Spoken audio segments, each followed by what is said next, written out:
Alors, aujourd'hui, nous allons voir les lois des exposants. Alors, premièrement, on va voir c'est quoi une puissance. Alors, une puissance a une base et un exposant. Fait que si on regarde ici, on a la base qui est en bleu, l'exposant qui est en rouge, et le tout, ça va être notre puissance. Alors, ici, nous allons pratiquer à évaluer les puissances. Donc, 4 à l'exposant 2, vous pouvez utiliser votre calculatrice ou simplement dire, OK, ben 4 fois 4, c'est simplement 16. Là, on va faire la même chose, fait qu'on a moins 4 au carré. Le carré va seulement au moins 4, fait qu'on a moins 4 fois 4, donc on a moins 16 comme réponse. Là, ici, pour le C, on voit que le moins 4 est tout en parenthèse, fait que le 2 va au moins aussi.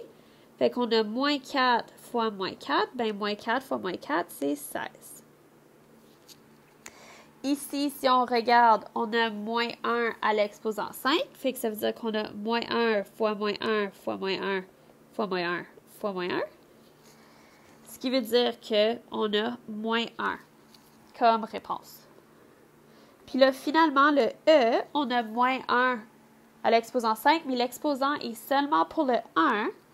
Donc, ça veut dire qu'on va avoir moins 1 fois 1 fois 1 fois 1 fois 1, donc 5 fois.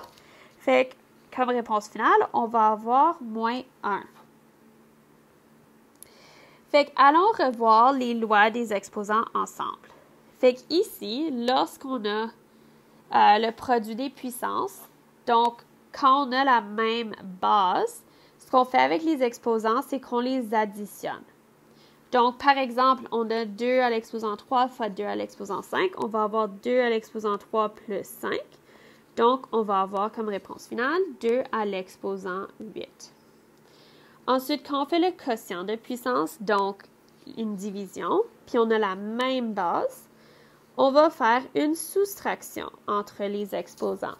Donc, ici, on a 2 à l'exposant 7 divisé par 2 à l'exposant 3. Donc, on va avoir 2 à l'exposant 7 moins 3. Donc, 7 moins 3, c'est 4. Alors, on a 2 à l'exposant 4.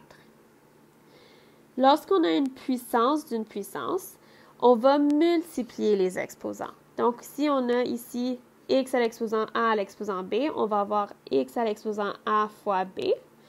Donc, ici, on a 2 à l'exposant 4 à l'exposant 3. Fait qu'on va faire 2 à l'exposant 4 fois 3. Donc, on va avoir 2 à la puissance de 12. Lorsqu'on a la puissance d'un produit, fait qu'on a une multiplication dans une parenthèse, puis on a un exposant à l'extérieur de cette parenthèse-là, on va distribuer l'exposant à chaque partie de la multiplication à l'intérieur de notre parenthèse. Fait qu'on va finir avec x à l'exposant n fois y à l'exposant n. Donc ici, on a x fois y fois z, le tout à l'exposant 3. Fait qu'on va distribuer l'exposant 3 à chaque partie. Donc, on va finir avec x à l'exposant 3, y à l'exposant 3 et z à l'exposant 3 comme réponse finale. Finalement, quand on a la puissance d'un quotient, on fait la même chose. Fait qu'on va distribuer l'exposant à tout ce qui est dans notre numérateur et tout ce qui est dans notre dénominateur. Donc, ici, on va avoir a à l'exposant n divisé par b à l'exposant n. Donc, ici, on a x divisé par y à l'exposant 2. Donc, on va distribuer l'exposant 2 à chaque partie, donc au numérateur et au dénominateur. Fait qu'on va finir avec x au carré divisé par y au carré. Si vous avez encore de la difficulté, vous pouvez venir utiliser ce aide-mémoire pour pratiquer les exercices.